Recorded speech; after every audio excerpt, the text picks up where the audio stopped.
All right, guys, another week. We're a little bit in a rush, but we're going to get this down. Some stuff's going to be missing, but I think you guys are going to still like the content. First and foremost, guys, I want to give a heads up. If you guys are looking forward to the forecast, I did not find time this week to do it. And I'll be completely honest with you, I looked into them, and there's maybe about 5 to 6 games, and I don't know if any of them are even new titles. A lot of them are remasters and remakes and releases for other consoles that they're not currently on. So we're going to jump right into this. I just wanted to give you guys that heads up before we got super in-depth and you were looking forward to that. So I'm sorry, guys. It's been a hell of a week, so bear with me. Appreciate it. Yo, what's up, everyone? Sledge315 here, your game culture king. We're going to be going over a bunch of topics today. Not a lot about the games, but more so about the content creation world and a little bit about the gaming product industry and things like that. So stay tuned and listen in. All right, guys, first and foremost, let's get into some content creator drama because I know how much you guys love that stuff. Well, guys, a name in media that we've been hearing a little bit more about lately is ALINITY. She is I think, mainly just chatting streamer. I don't do a lot of research on her, but I've been hearing her name left and right, and I think it's time that we talk about it. So in the past, she's been known to pretty much spit like liquor into her cat's mouths and like throw them over her head and stuff like that, which has caused a lot of an uproar because she didn't get banned for it. Well, now again, she's at it, and she was trying to do a handstand apparently on a stream, and her dog was sniffing her crotch region, and she kind of didn't do much about it. She tried kicking the dog off a little bit, but like other than that, kind of just said she didn't feel it. And I guess that's reasonable. She said she was wearing a tampon or something like that in the video I watched, but at the same time, I'm like, you're looking down. I feel like you'd see your dog, and I get that your dog's gonna do that and there's no control of that, but like, just, you know, get up, push the dog away, and then do your handstand. Like, you don't need to sit there for an extended period of time. It was really awkward to watch. So she explained herself, defended herself, and then, you know, basically Twitch didn't do anything about it. And this one, in my opinion, isn't as bad as Chuck and the Cats or the whole entire liquor deal, but she's been getting like attention online left and right without any penalty. So in regards to this, guys, apparently PETA has been actually pushing Twitch to ban her because of all of this stuff. So now even PETA's noticing it, and sometimes we know PETA can be a little bit ridiculous, but they're like opening their eyes up to it, and they're actually bringing it to even more media attention to see if maybe something can be done about this. I just smacked my mic. I'm sorry, we're not retaking that, okay?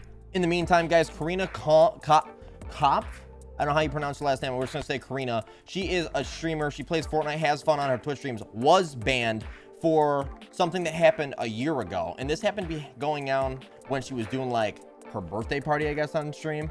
So that was really, really unfortunate. The stream just cut out apparently. I wasn't there for it. I didn't actually read super duper into this, but that's what happened. If any of you guys don't know who she is, she's a pretty well-known model on Instagram, and also she is dating Tfue at the time. And Corina actually attacked ALINITY and a few other people and used them as examples as to how they didn't get banned, but she's getting banned for something that happened a year ago.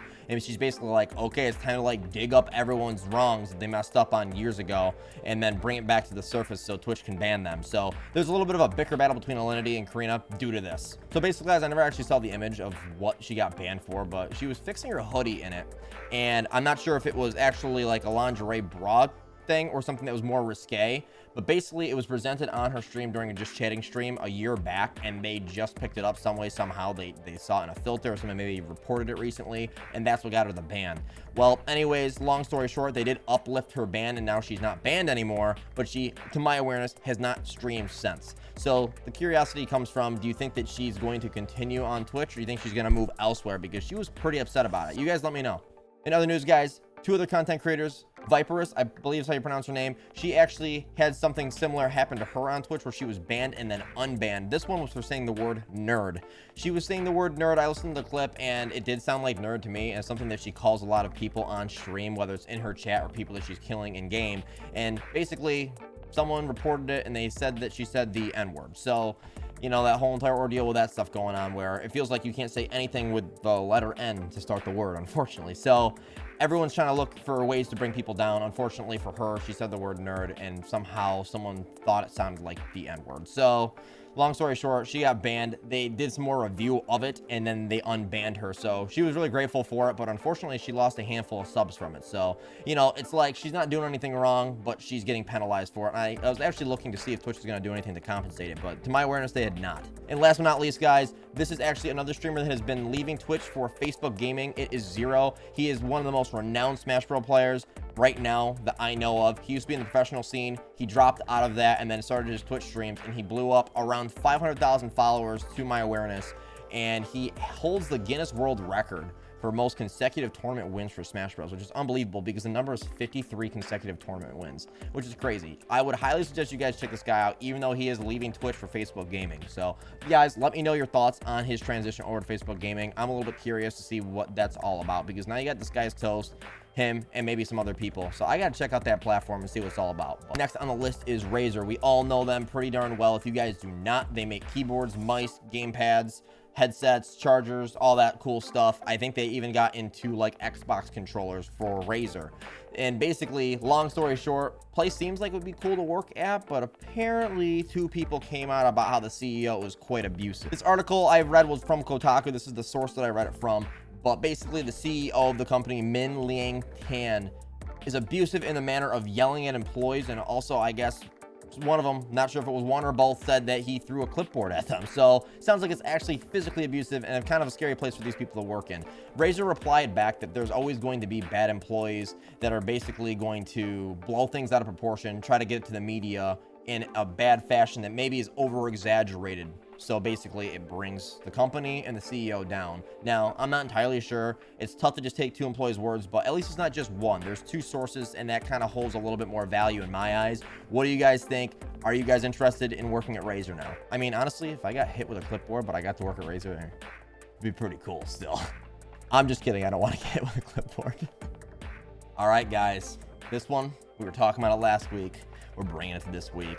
Halo, guys, for the PC, finally on Windows Store and Steam, Master Chief Collection, and Reach. Now, there was a bunch of things that the community were talking about with this. First and foremost, congratulations to Halo. It is now the most played game on launch on the Steam site. So that's pretty huge. That's like record-breaking. Granted, Halo's been around forever, and the fan base is huge. And now it's finally ported over to PC.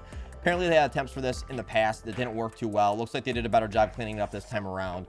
The queue times for games, I'm hearing around 60 seconds average, which is pretty solid. I mean, I'm usually waiting longer for Fortnite lobbies, to be completely honest, so I wouldn't argue that by any means. Some of the things that are unfortunate are some of the things that happen in the game. They apparently have a very, very strict anti-cheat software that is booting people out of public matches for no reason, and there are fixes for it. I was reading the guy's article and saying I don't understand entirely what he was talking about, but there are fixes, guys, if you guys are in need of that. If you are getting booted from games and it's saying that the software is kicking you, it seems like it's happening for a lot of people. Another thing that's happening is there's been a lot of audio mixing drops where like characters' voices don't match up, or they like literally drop the audio from the game. And apparently it's not like super problematic while you're playing online, but more so when you're playing the story with the cinematic scenes.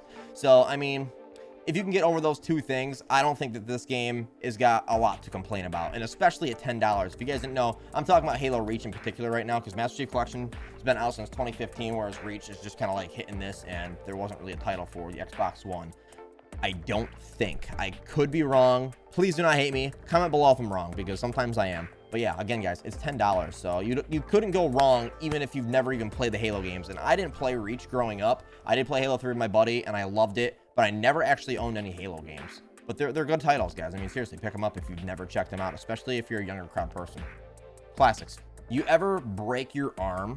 Because we get outside a lot as gamers. You ever break your arm, end up in the hospital, and say, dang, how am I gonna game now? Well, actually, that might actually be coming to hospitals. Gaming, well, I don't know. Gaming in hospitals is probably already a thing, but VR gaming in hospitals. So Mercy Health Hospital is bringing VR therapy to pediatric patients. Sorry, that was a lot for me to say. Basically, guys, it's supposed to help with anxiety and pain and basically cause distraction for these younger patients while they're in the recovery periods at these hospitals. I mean, when I walk into a hospital, they're pretty freaking scary. I don't know. They're a little bit overwhelming. It feels like death. So as a kid, being in a hospital, to be able to put yourself into a headset and immerse yourself into that to distract yourself is probably pretty calming. And I think this is really cool and creative of Mercy Health. Basically, what they're offering on their VR headsets right now are basic mini games, immersive trips, which I think is kind of cool, like traveling, like getting away, and then meditation, which I'm actually curious about. I didn't even know VR did that type of stuff, or if maybe it was developed strictly for this hospital. I'm not sure, but really, really cool idea. What do you guys think of it? Do you guys think it's good or bad for hospitals? Do you think it should be provided in other general hospitals? Let me know in the comments below. Dink. Also, guys, if you guys don't want to talk about it in the comments below and you actually want to have a discussion with me live, breathing in the flesh, come to my stream Tuesday through Friday, 1 to 6 p.m. Eastern time. You can see me there. You can talk to me about any of this stuff or any other gaming news that maybe you found out that you want me to talk about and discuss here on YouTube. Last but not least, Imgur, I believe is how you pronounce it. I know the website, but I don't really know much about it. I know it's pictures. So basically, they're a big website for pictures and types of media in regards to pictures, so probably videos and GIFs as well. But basically, they're bringing a new app to the table called Melee or Melee. I don't know how you say it. I always say Melee, so we're gonna call it Melee. Super Smash Melee! Basically, guys, Melee is going to be an app that's going to try to combat and compete with Twitch clips. I hear that Mixer has something very similar to this, but it's basically an application that's going to help focus on strict games. So you can go to a certain section, you know, type in Fortnite, and you're going to get Fortnite only clips, or NHL and get, you know, clips for NHL. And it's going to be another outlet for, you know, smaller streamers to get their content elsewhere, because sometimes on Twitch, with all the clips going down, it's hard for yours to get any type of exposure because all the big names are kind of taking the light there. And the other cool thing about this is there's going to be options to like, comment, and share these clips. So I'm assuming that you probably are going to build a profile. I probably should have checked the app out before I post your own clips and then share other ones, comment, like, and it's going to boost the exposure for that. And it's going to be a cool way, I think, for creators to make stuff and not post on like Instagram or Twitter, where those places are oversaturated. This is new, this is early. It wouldn't hurt to try it out. It kind of sounds like Vine to a degree, like it's all video based. So I'm very curious to see where it's gonna go. So peep it if you guys have a chance. I'm assuming it's on the iOS and the Androids. I could be wrong about it, but just Google it. I was really in a rush for this week, so we're trying our best out here. And guys, with that actually wraps it up. It's like maybe the fastest video I've ever recorded, and it actually felt really good.